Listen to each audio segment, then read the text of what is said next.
Salut tout le monde, aujourd'hui on va se poser une question à laquelle jamais j'aurais imaginé répondre une fois dans ma vie. Pourquoi? Parce qu'aujourd'hui on va se demander si la diagonale est un peu surcotée. Alors la question doit sûrement vous surprendre autant qu'elle me surprend aussi. Et donc avant de répondre, ça serait pas mal de se demander comment on en est venu à se la poser. En fait, ça vient, comme vous pouvez vous en douter, des réseaux sociaux et plus précisément des haters que Mathieu Blanchard peut avoir sur les dits réseaux.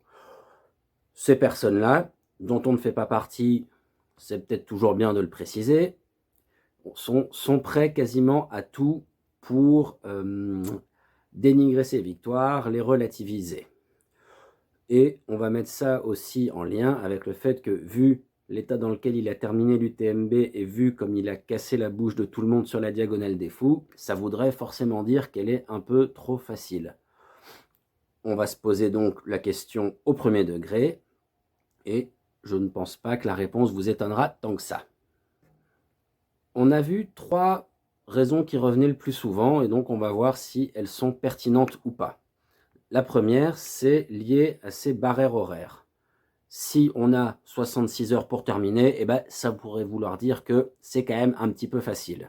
Surtout quand on voit que pour la TDS, on va avoir 44 heures, pour l'UTMB, 46 heures et demie, pour plus ou moins la même distance et le même dénivelé.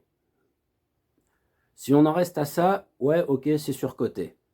Sauf que un UTMB et une TDS, ça se gagne en dessous des 20 heures ou entre 20 heures et 21 heures selon les années. Une diagonale, ça va se gagner entre 23 et 23 heures. Entre 23 heures et 24 heures, pardon. Est-ce que ça veut dire que les coureurs élites qui vont là-bas sont des pompes à vélo? Bon, si vous voulez aller leur dire, dites-leur, mais moi je veux être là avec des pop-corns pour voir comment ils vont réagir. L'autre raison que j'ai vue, c'était de se dire que il y avait moins d'abandon chez les élites à la diagonale qu'à l'UTMB. Ça veut donc dire qu'elle est plus facile.